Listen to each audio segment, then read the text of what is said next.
চাঁপাইনবাবগঞ্জ, রাজশাহী ও নাটোর থেকে চতুর্থ দিনের মতো দূরপাল্লার বাস চলাচল বন্ধ রয়েছে। মালিক শ্রমিক দ্বন্দ্বে চরম ভোগান্তিতে পড়েছে যাত্রীরা, বিশেষ করে সনাতন ধর্মাবলম্বীদের বেশি বিপাকে পড়তে দেখা গেছে। ধর্মঘটের কারণে কাঙ্ক্ষিত সময়ে বাস না পাওয়ায় অন্যান্য জেলা থেকে অনেকে আসতে পারছেন না এ জেলায়। এর আগে 2 দফায় বাস বন্ধ হলো, এবার 3য় দফায় বাস বন্ধ হয়ে যাওয়ায় ঢাকা, চট্টগ্রাম, সিলেট, কক্সবাজার সহ দূরের গন্তব্যগামী যাত্রীরা মারাত্মক ভোগান্তিতে পড়েছেন।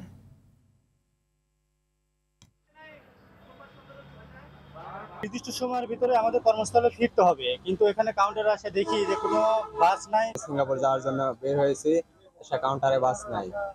এই অবস্থা, এখন আমি কিভাবে বিদেশ যাব? আজকে যদি ঢাকা না যাইতে পারি আমার ফ্লাইট মিস হবে। এটা আমরা দ্রুত সমাধান চাই, মালিক পক্ষের কাছে আবেদন যেন এটা তাড়াতাড়ি সমাধান করে। এ বিষয়ে আরো জানাতে এবার নাটোর থেকে সরাসরি যুক্ত হচ্ছেন সহকর্মী কামাল হোসেন। কামাল, চলমান পরিস্থিতিতে যাত্রী সহ সনাতন ধর্মাবলম্বীদের ভোগান্তি কেমন দেখছেন, জানাবেন। জি ফাহমুদা, মালিক শ্রমিক দ্বন্দ্বে শ্রমিকদের বেতন বৃদ্ধির দাবিতে চতুর্থ দিনে গড়িয়েছে নাটোর, রাজশাহী এবং চাঁপাইনবাবগঞ্জের বাস ধর্মঘট।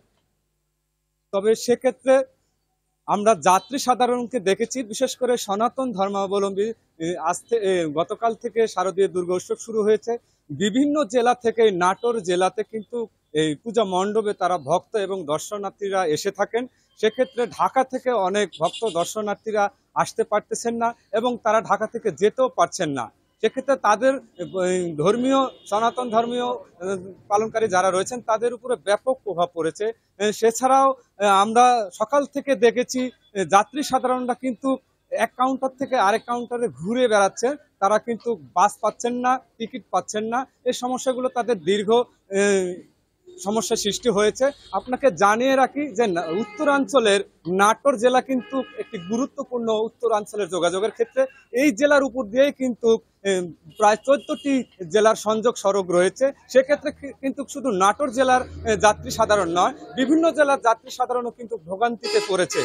তবে প্রশাসনের ক্ষেত্রে আমরা খোঁজ নিয়ে জেনেছি, তারা অভ্যন্তরীণ রুটে যে বাসগুলো রয়েছে সেগুলো তারা দিচ্ছেন এবং একতা কাউন্টারে আমরা খোঁজ নিয়েছি, নাটোর থেকে 21টি বাস আগে চলাচল করতো, সেক্ষেত্রে এখন 28টি বাস চলাচল করছে।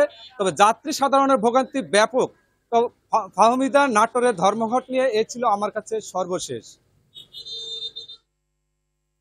ধন্যবাদ আপনাকে।